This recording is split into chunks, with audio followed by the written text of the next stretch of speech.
What's up, everybody? Welcome back to Showtime Meets Business, the podcast that's bringing the business to show business. I'm Luke. And I'm Grace. And this is Showtime Meets Business. On this week's episode, we interview actor, writer, producer Lili Bordan, who you might know from her work on Hawaii Five-0, Book Club, Westworld, The Martian, and Battlestar Galactica, the movie.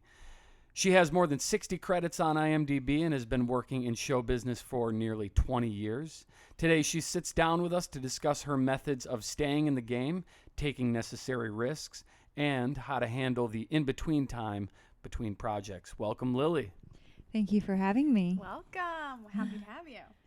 So let's just start from the beginning. You were a child actor. People often hear mixed reviews on that. What was that like for you? It was a pretty smooth process because my mom is an actress. She's a very famous actress in Hungary. She's Hungarian. And so she would take me to auditions, and sometimes she would actually book a role in the same project. So she played my mom in several projects when I was a kid. That's awesome. And she never pressured me.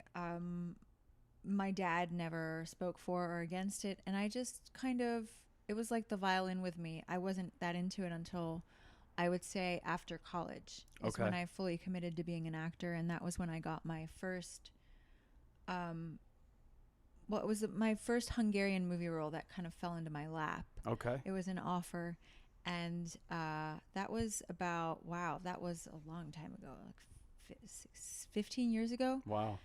Maybe more, 16 years ago, and that was in the movie theaters, and I really enjoyed the process, and I was like, maybe there's something to this. So then I came back, finished college. I went to Sarah Lawrence.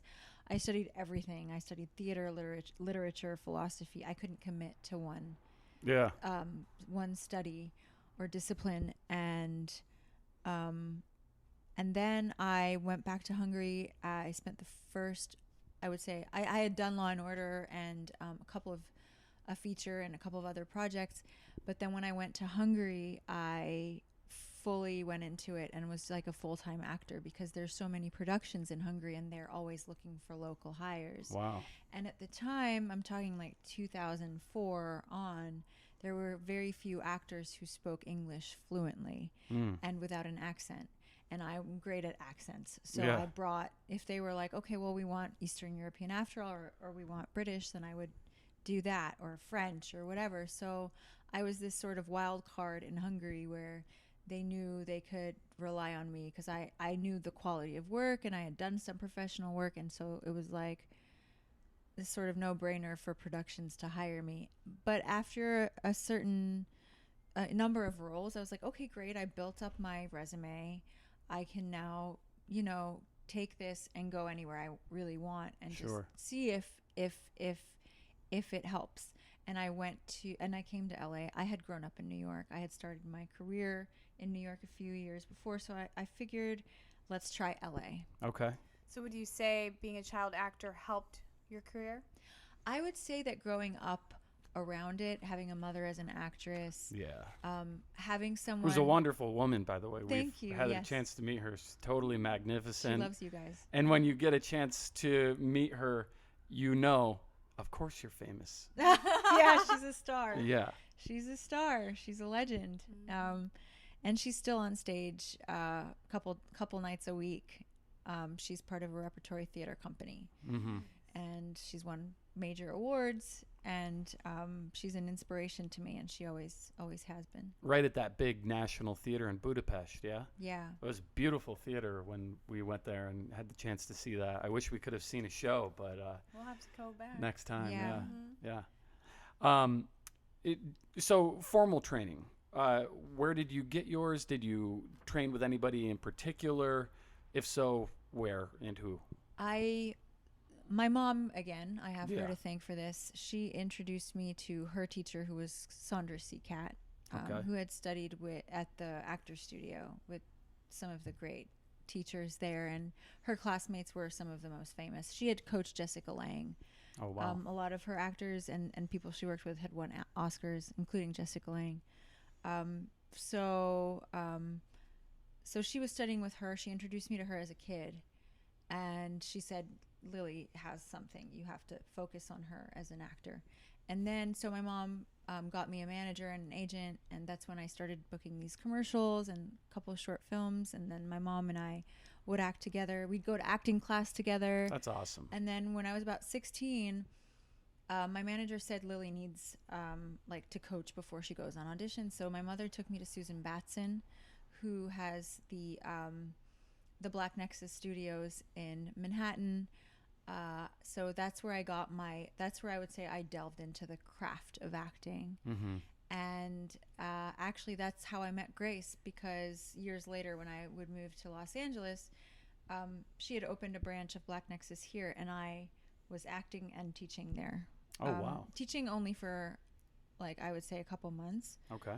I wasn't ready to teach, I don't think. But I was definitely continuing to develop my craft as an actor, and Grace and I met in those classes. So that's when we became friends.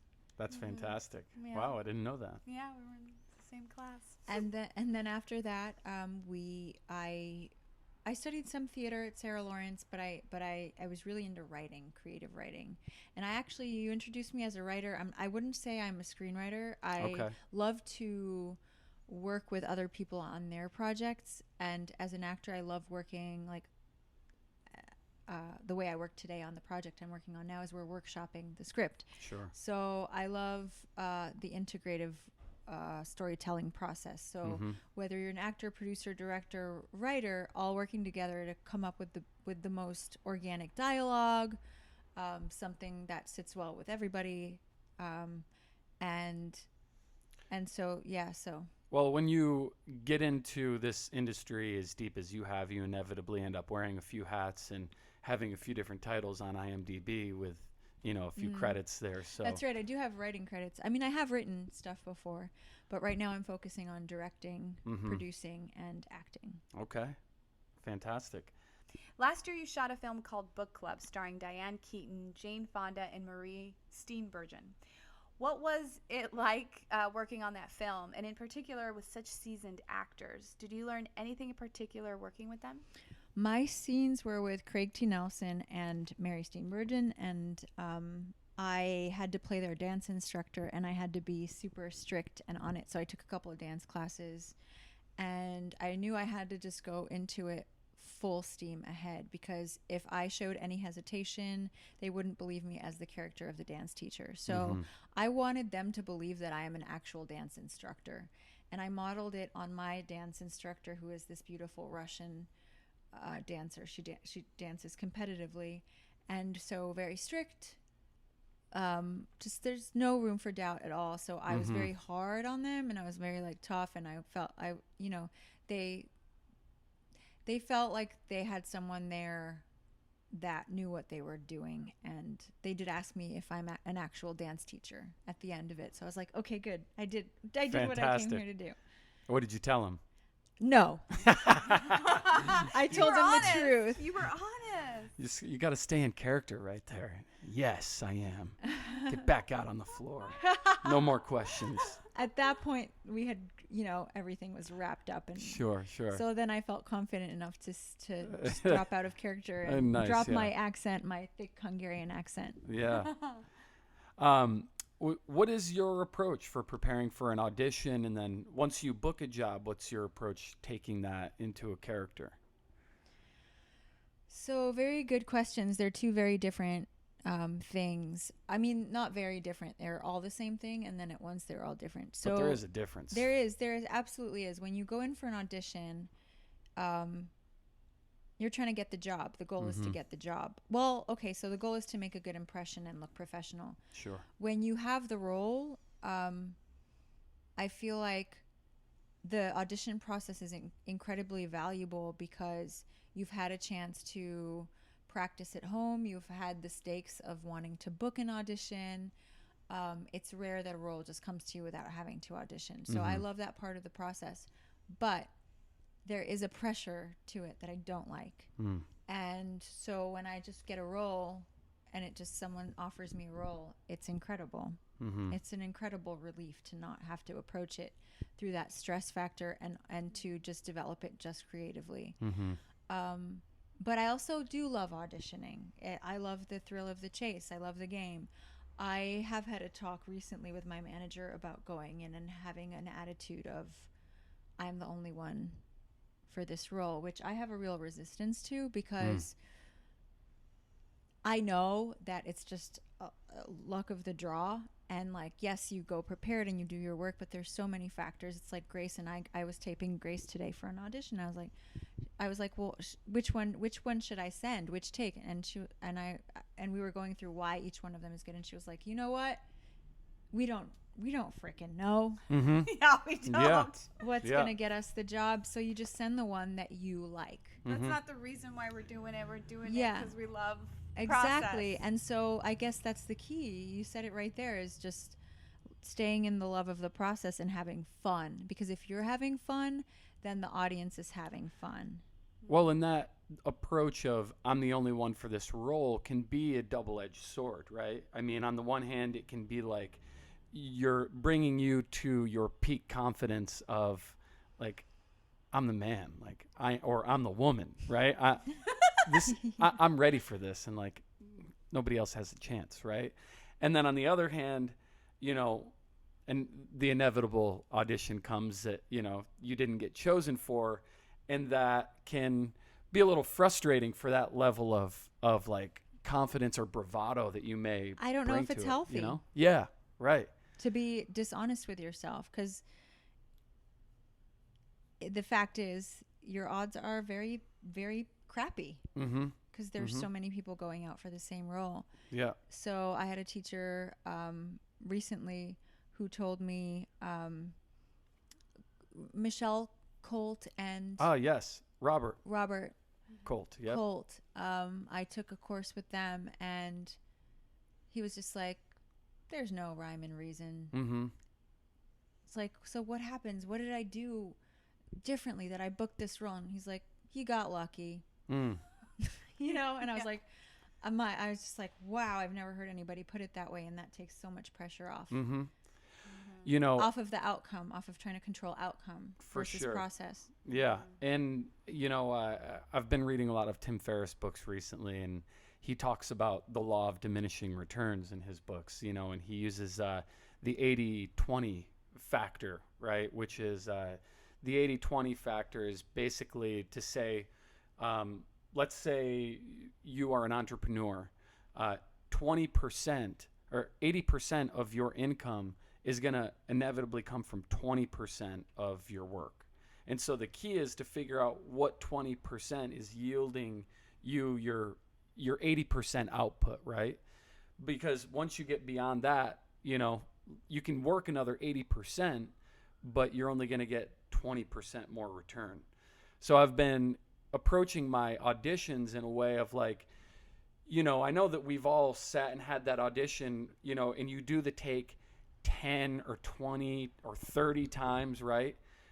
But it was like time number 5 that you had already like gotten the thing and making it that For much me, it's little usually bit better. the first take. Or the first take, right? So, yeah, I mean... And obviously the last one. Yeah, right. Yeah, right. The first and the last, everything in between is kind of like, what did I do that for? To get to the last one, you had to experience it. See, that's why I don't think that Tim Ferriss's rule necessarily applies to art and craft of the actor. Maybe in some aspects, yes. And I'm sure there are ways we can spend our times that are more productive, like making sure that you've ran it a few times before you start hitting the record button. Well, I think Lucas also is meaning like the number games of auditions Mm-hmm. as well. Oh, yeah. The numbers game. Like Yeah. it's a numbers game. So if it's mostly about luck and you stick to loving the process, Mm-hmm. then you do it enough times, you'll hit a winner. Mm-hmm. That's true. You do have to play the odds, and you do have to make it your goal to get as many auditions as possible, which is why it's awesome that you're submitting to projects and submitting to ones that you would actually want to do. Yeah. You're getting callbacks, so that means you're doing something right. you know, it takes pressure off. That's all I can say is like. And it's practice. It's making you practice. You never know what that 20% is that got you the job. Like, sure. I can give you countless examples of times when I like something just fell in my lap, and I had been like, right now, like what's happening to me right now. I've been auditioning nonstop and getting callbacks and getting so close to things that I really wanted, and then all of a sudden this role just literally falls in my lap. Okay. You've booked a lot of guest starring roles on a number of TV shows. Do you have a specific method, technique, or strategy for those auditions? Guest role auditions.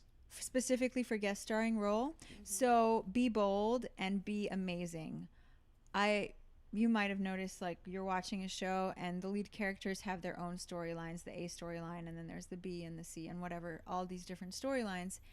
And sometimes you look at these lead actors, like I've looked for a while, I was like, oh, I have to act like them. Like I have to act like Mariska Hargitay. I have to be that like natural and like blasé or whatever. No, like bring as much drama, as much strength and power to those few moments that you have as a guest or co-star or recurring or whatever.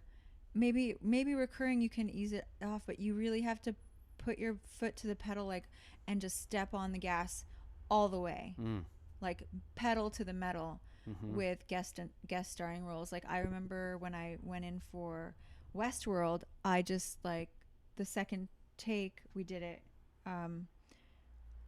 Forget the name of the casting director, but she said, okay, you cried a little at the end. I want you to cry the whole way through. And I'm not saying that you have to go into an audition and cry. In fact, like, no. But if you're going to go for it, if you're going to make a choice, go for it all the way. Because they can always say, cut it in half. Sure. And you have to be prepared to do that and let go of that amazing performance. Dare to suck, right? Dare not only to suck, but dare to be really big and free and go for it and bring all your energy and leave it there. I love that quote. Be bold, be amazing. Be unforgettable. Be unforgettable. So what habits have you formed that you feel have helped you most as an actor?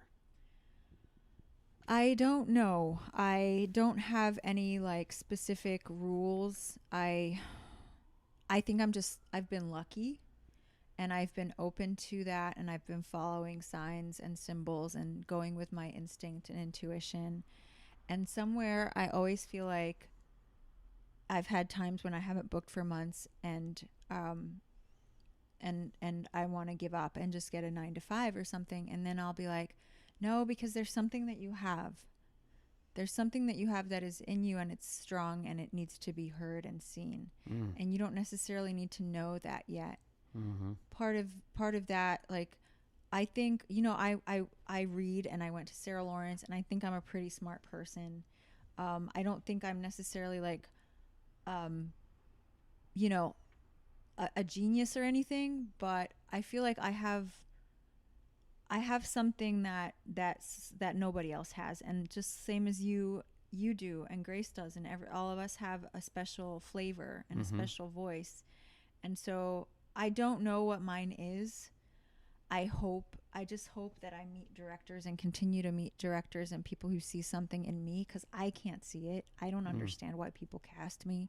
And I'm so insecure. And like, even with this role now, like my teacher was like, who cast me in it after 9 years, I haven't even seen him for 8 years. He's like, I just thought of you right away. Wow. So tell us about your daily routine. When do you wake up? When you wake up. Give us a Monday through Sunday. Standard day. Okay, so my life has taken a dramatic turn in different like personal areas and stuff. And recently, because you moved. Recently, and I had a big move across the country. And actually, the move is yet to come. I'm driving across the country in a couple of weeks. Next week, actually, with my car and all my stuff in it. But I've been there for a month and a half. I've been in Brooklyn. And I get up and I go for a swim in the morning. There's a wonderful Olympic-sized pool by my place. and then I come home, I have breakfast, and I spend the morning sending out emails, reaching out to people, seeing how I can help connect people. And then Tell us about the emails. Your network? networking, yeah. Mm. So How do you put yourself how do you put yourself at service or give value to others? And tell us more about that. well, recently, the last few months, it's been more as a producer. So working with my writers, for example, encouraging them, giving them notes, working on pitch deck material things. It doesn't sound like a lot, but it takes up a lot of time. Mm-hmm. And then because I'm new in New York, I've been just meeting with everybody I can. My goal is to meet as many people as possible. So in the afternoons, even though I say in the morning is for networking, it's actually for setting up meetings for the following week. And then afternoons, I'll meet usually I'll try to make it in one afternoon. I'll meet 2 or 3 people, but sometimes I'll have meetings every day of the week. Weekends are for creative stuff and rest. And then if an audition comes up, I drop everything and I cancel meetings or I reschedule them. That's what you got to do.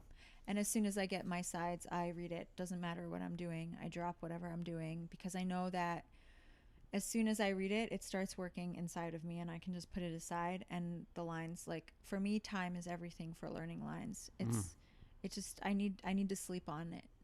How do you practice? So I have the rehearsal app, and I just run the lines with myself over and over. I walk around, so I get my exercise in that way. I see things. I'm inspired.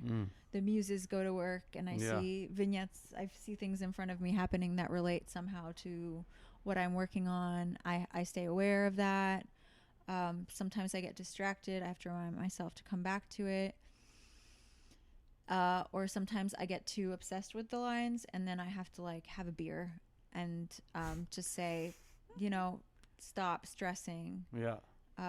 And because stressing about your lines is ridiculous. And I've made that mistake. And every couple of years I forget that and I go into an audition and do the thing where I put the sides down on the floor and then say, no, I got it. And I mess it up again. And then the casting director says, just hold your lines. And I'm like, no, I got it.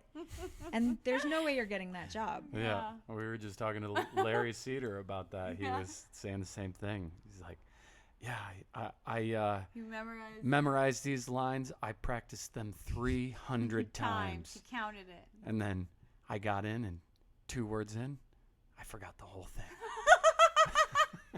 Man, of course. It's happened to all of us. Yeah.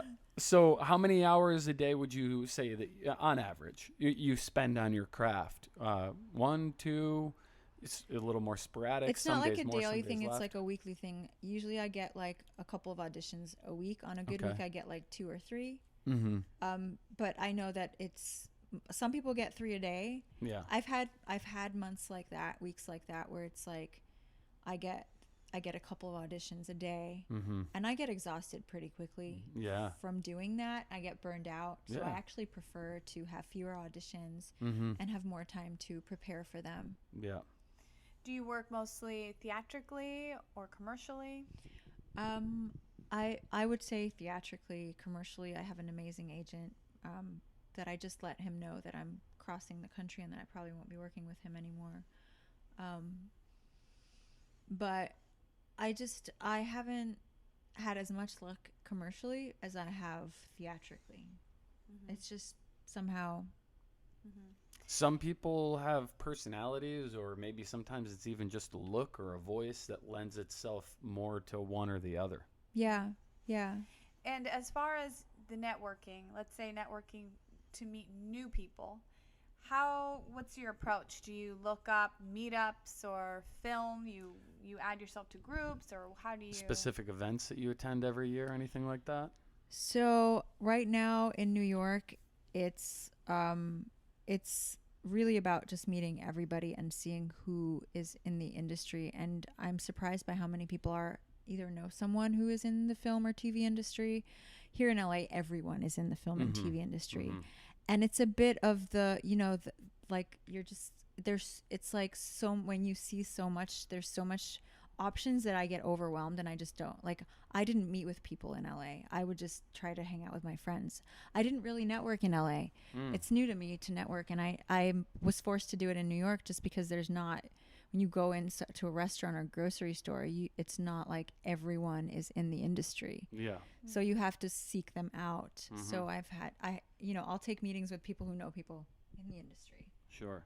You got to find your tribe no matter where you go. It's about, right? It's like Michelle and Robert Colt say, it's about finding those 7 people that support you. And like, I'm so aware of that now. I took a workshop with Joan Shekel in New York. I took a workshop of hers here.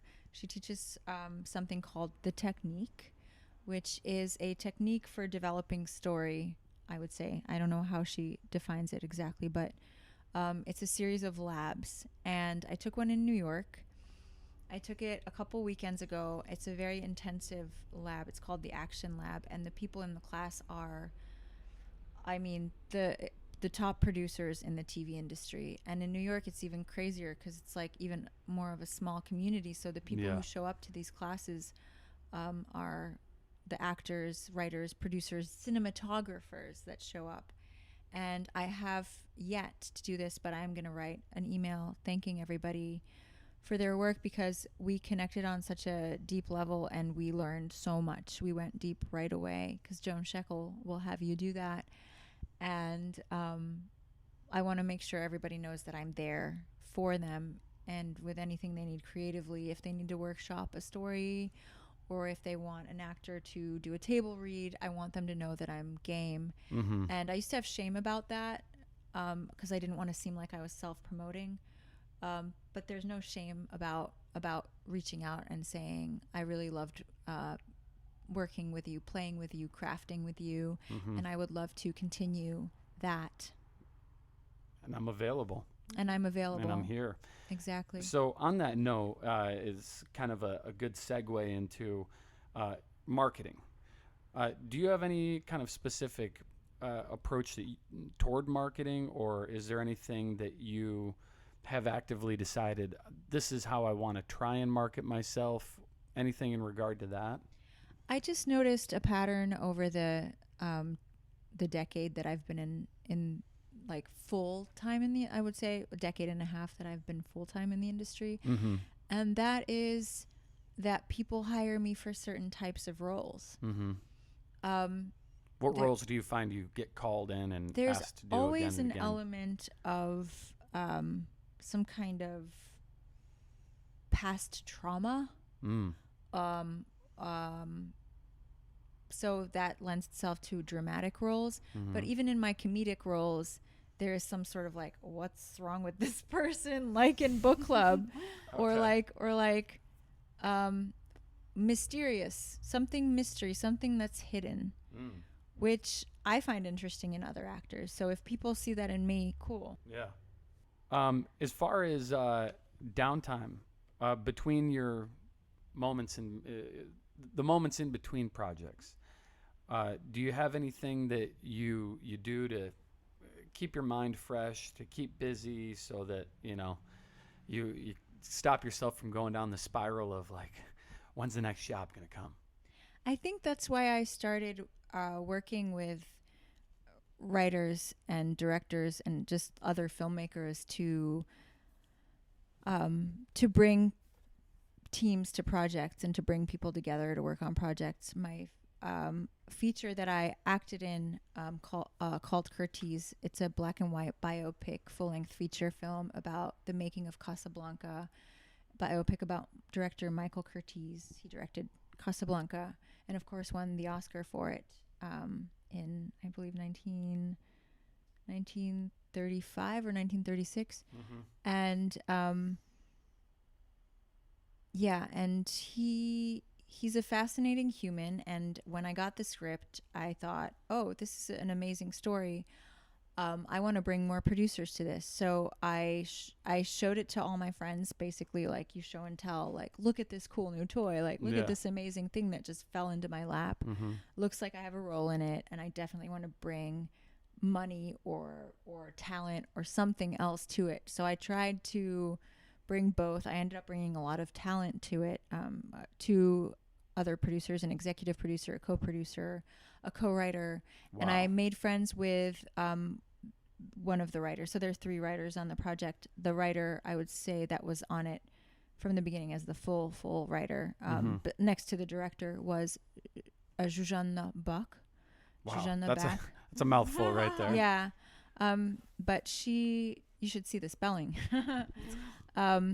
So it's pronounced like, it's like Susanna Bach, basically. Okay. She might change her name if she, she's going to be big. She's becoming a really sought after screenwriter in Hungary, and she's won all kinds of awards, and now she's started directing as well. That's phenomenal. But she and I are working on a short film together that's based on an experience that we had together premiering our film at the Montreal World Film Festival. Oh, wow. So she wrote Curtiz, and now we're writing a short film together. So that's like one of the main projects that I'm focusing on. Hopefully directing, perhaps acting in, although I'm not sold on. She would like me to act and direct in it. For my directing debut, I would like to probably just focus on directing. Yeah. And finding just an amazing, like, I don't know. I mean, I have faces, but I don't know their names. But just like well-known actresses to take on that role. Yeah. Well, it's you've got to find projects of your own to work on. I think that's so important. It is something that not only keeps you going in between those moments, but also can help you propel yourself forward in the times that, hey, you've got X, Y, and Z happening. You're booking other jobs, and it's like, oh yeah, and hey, by the way, I've got this other project here that's basically fully developed, and then all of a sudden you see magic happen. And yeah, there's a tipping point for sure. Like, you're working on a ton of stuff too, and you have been working for years. You have screenplays up your sleeve, and people are going to want to see it. And as soon as they like one thing, they're going to want to see the rest of what you've been working on. Right. And now that you're in LA, a project brought you here. Tell us about the project. So the project is called Fuego. It's fire for you non-Spanish speakers. It's actually the name of a volcano in Guatemala that recently erupted.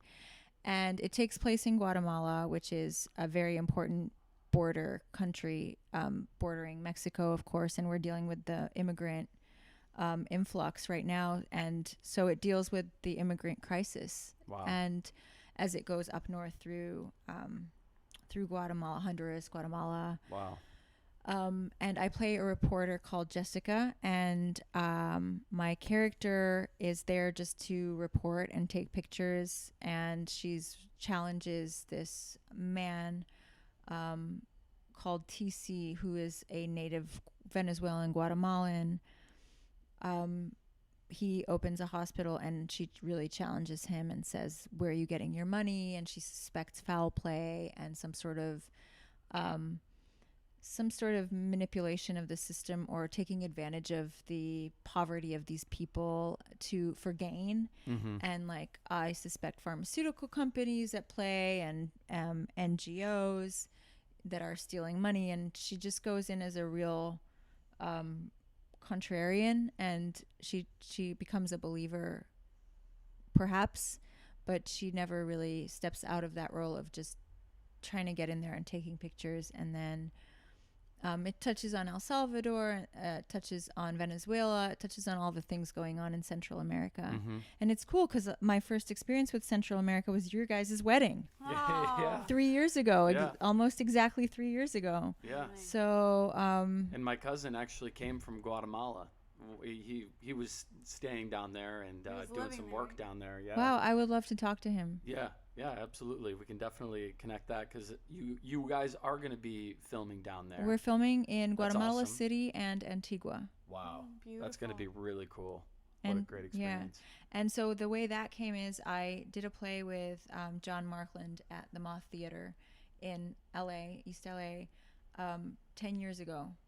And it was David Hare's The Blue Room, and it was an ensemble piece. So it was actually like, instead of one person playing each role, we each jumped in and played different roles. I loved doing that play with John. I actually got a Cine Award Oh, for nice. it that year. So for best lead actress in an intimate, or best actress in an intimate play.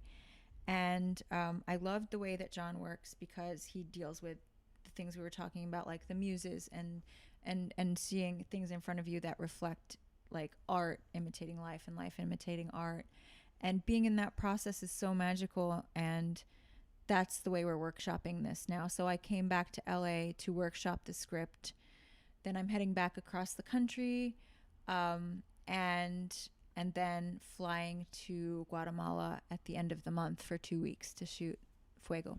That's all. That Oh, is wow. incredible. And I'm so excited. Yeah. Because the team is so amazing, and they all want to make the story true, and they all want to make the story real. And the work that we did today is exhausting. I'm exhausted, but we even like came up with dialogue that fits us better and is truer to the story. And I'm looking forward to diving right back in tonight when I do my homework, because I get homework, and then tomorrow when I have another few hours of rehearsal. So how are you going to do your homework? I'm gonna do it right here in this, on this beautiful room. The homework is he asked questions about things to think about that relate to character.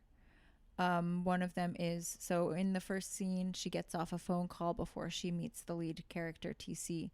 So he says, he told me to write down the phone call, or like go through the phone call. What's the phone call? He told me the person it's with. And we've done the phone exercise in Susan's class, right, Grace? So you know what that's about.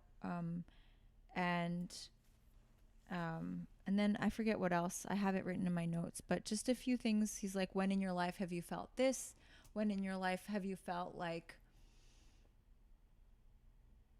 you were seeing for other people, or like so different, just relating to the character, like, and specific, like how I deal with things, and then how the character deals with things. So he's big on comparing the character with yourself, so you can see those differences, right, and similarities. That's fantastic. Well, Lili, you've already had a long career in the industry. This podcast is all about providing actionable advice to actors and artists just like you. What is one piece of actionable advice that you can give to our audience on how they can set their lives up in order to pursue their passion with more freedom? And I love what you said earlier, just to reiterate, when you said you would go in for your auditions for guest star roles, be bold, be amazing. Anything else you'd like to add to that? If you feel yourself losing the passion for it, like I even felt like that a couple of weeks ago, and then a character came along that inspired me, and I was really close to booking it. I'm still, I think, in the running for booking this particular character on this show.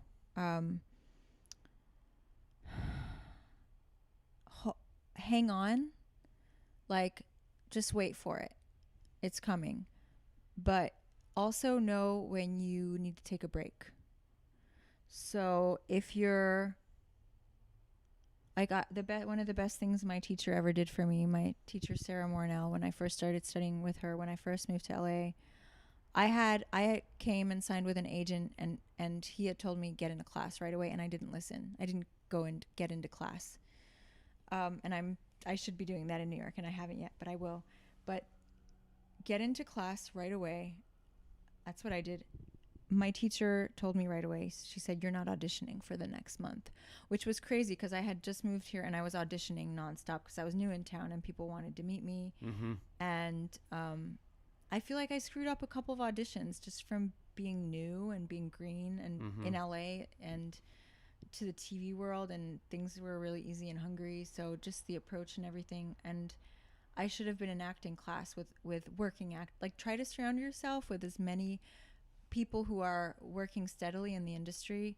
I know, we're all artists and actors, but there are people who I look at and I'm like, wow, she's been a regular on 3 different TV shows. And I don't get jealous. I get inspired, and I say, okay, so now when that happens to me, I will know that I've been looking up to you, and I will call you, and I'm thinking of one particular friend, but but I have several who I will call and say, I'm about to go in for this huge callback. Any advice? And it'll be a text or something because they're filming, but just keep thinking about where you want to be. Absolutely. And don't be modest. Mm. But also look at what that person did to get there and how that person behaves to people around them and how that person relates to themselves and their significant other, their friends. There is something to being a good person and being a kind and reliable person, but first and foremost to yourself. Mm. Don't overextend, but put time aside to help other people. Well, I think that one thing that you said right there in terms of surrounding yourself with people that are of like minds and have similar passions and similar drive and desire as you is a great piece of advice, because that is very actionable. You can very easily decide who you are going to spend your time with and who you are not going to spend your time with. And right, let's face it, I think probably everybody has had a person in their life that at some point they've maybe realized, I don't know why I hang out with this person so much or ever, really, right? And then they turn left and they've got, the shining example of somebody that inspires them, that motivates them. And those are the people that you need to consistently surround yourself with, especially in this industry, because these are the people that you just might come up with and might call you 10 years later and say... Incredible, right? 10 years later. 10 years. Wow. And yes. Oh my gosh, I totally forgot what I was going to say, but